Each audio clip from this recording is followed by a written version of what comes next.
right, so today we're going back in time to right after World War II. Okay. And we're going to take a look at this really interesting phenomena that popped up primarily over Scandinavia, Yeah. but also kind of spread a little bit beyond that.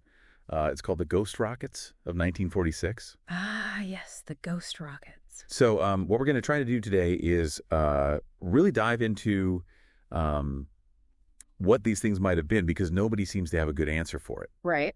And there's a lot of different theories. We're going to sort of pick apart all the different theories and look at the pros and cons of each. Sounds good. All right, so set the stage a little bit. Yeah. It is 1946. Mm-hmm. We are just coming out of World War II.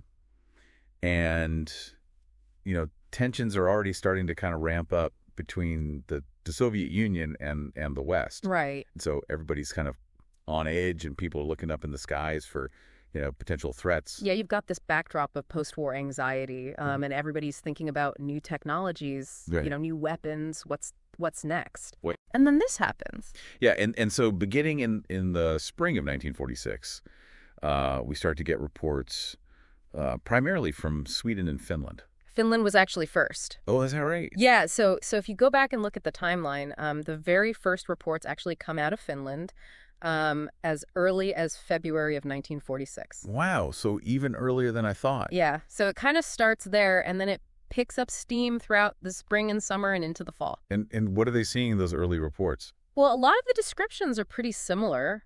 People are talking about these objects in the sky that are shaped like rockets or missiles. Okay. Some of them have wings. Some of them are more cigar-shaped.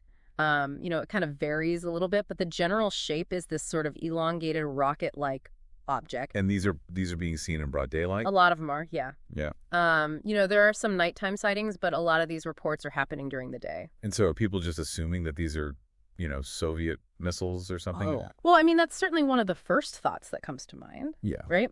You've got the Cold War starting to heat up, and people are, they're thinking about the V-2 rockets that the Germans had developed. Right. So it's not a huge leap to think that maybe the Soviets have something similar or even more advanced. Right. But the thing is, the descriptions of these ghost rockets don't really match up with what we know about the V-2 or other rockets at the time. Okay, so what's different about them? Well, for one thing, the ghost rockets are often described as being very slow-moving, which is not something you would expect from a ballistic missile. Right. They're also seen maneuvering in ways that a rocket shouldn't be able to do. Okay. Making sharp turns, hovering in place, that sort of thing. So these things are moving in ways that, technology at the time really couldn't explain. Right, exactly. And what about, in terms of like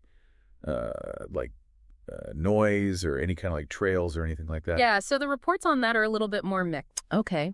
Some people report hearing like a hissing or a rumbling sound as these objects go by. Okay. Others say that they're completely silent. Some reports mention contrails or like a smoke trail, but others don't. So it's a little bit all over the place. So it sounds like there's a lot of inconsistency with these sightings. Yeah, there is definitely some variation, which makes it even harder to figure out what we're dealing with. So it's starting in Finland and Sweden. Are there any other places that are starting to report these things? Yeah, so as the summer goes on, the sightings start to spread beyond Scandinavia. Okay. You start getting reports from Greece. Greece, okay. Portugal, Belgium, even parts of Italy. So it's becoming more of a widespread phenomenon. So it's not just a regional thing. No, it's definitely not. It's starting to spread across Europe. Yeah, and what's interesting is that some of these reports are coming from pretty credible sources. That cool? Well, for example, in Greece, the prime minister at the time actually made public statements about seeing these ghost rockets himself. Wow. And there were also reports from British military officers who were stationed in Greece who said that they had witnessed these objects as well. So this is not just, random people seeing things. No, it's definitely getting the attention of authorities and people in positions of power. And what are they doing about it? Well, in Sweden, the government takes it pretty seriously. Okay. They actually issue a directive to the newspapers telling them not to publish any specific information about the sightings. Like what kind of information? Like locations, time, speeds, that sort of thing. And why would they do that? Well, there's a couple of theories. Okay. One is that they were worried about causing a panic. Right. If people thought that there were these mysterious objects flying all over the country, it could lead to mass hysteria. Yeah. Another possibility is that they were trying to prevent the Soviets from getting any information about what they knew. If the Soviets were behind these ghost rockets, they didn't want them to know that they were being tracked or that their technology was being observed. So they kind of clamped down on the information flow. So they're taking it seriously, but they're also trying to keep it under wraps. Exactly. And are they doing any investigations into these things? Oh, yeah. They definitely are. The Swedish military launches a number of investigations. Okay. They searched the areas where some of these objects have been reported to have crashed. Do they find anything? Not really. There's a famous case of a ghost rocket that supposedly crashed into a lake called Lake Kulmjärv. Okay. And they sent divers down to try to find a wreckage, but they came up empty.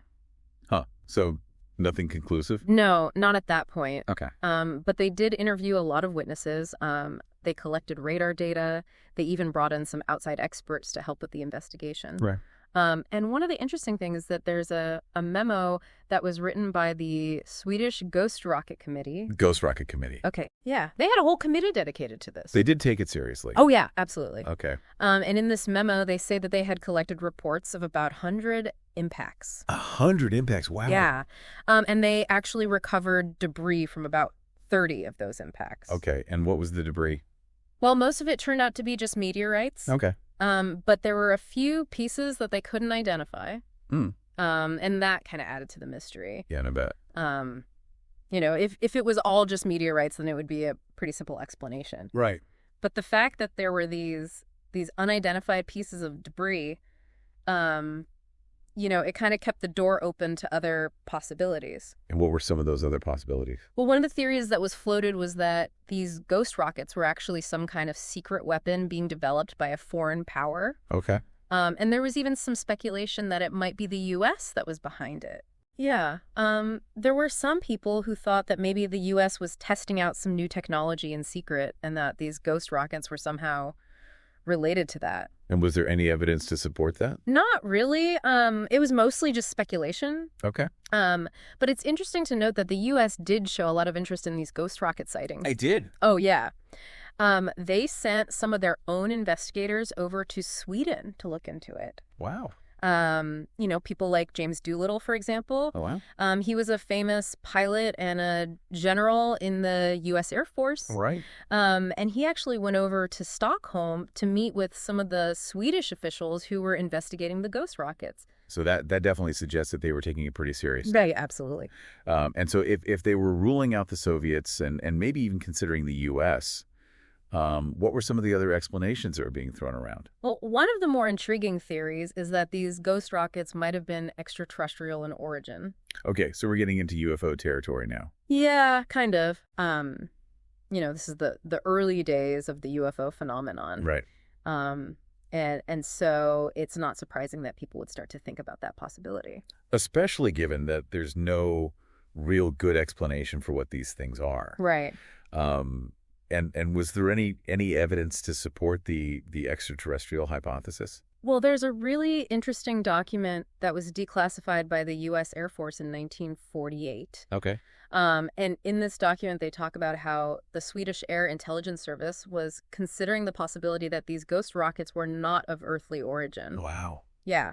They actually use the phrase high technical skill, not of Earth. Wow. Which is pretty amazing when you think about it. So even the authorities were at least open to the idea that this might be something truly extraordinary. Yeah, it seems that way. And so what was the ultimate conclusion of all these investigations? Well, officially, the Swedish government never came out and said definitively what they thought these ghost rockets were. Okay. They kind of left it open-ended. And is that still the case today? Pretty much, yeah. There's still no official explanation for what these objects were. So the ghost rocket mystery lives on.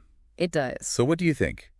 Could these ghost rockets have been some kind of advanced technology that we just didn't understand at the time?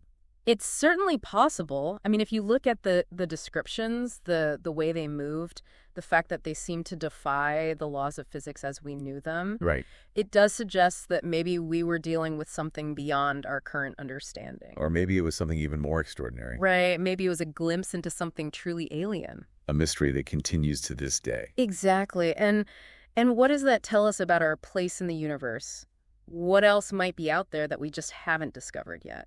That's a question for another deep dive. Indeed. Well, thank you for joining me on this journey into the mystery of the 1946 ghost rockets. It's been a pleasure. Until next time, keep looking up. And keep wondering.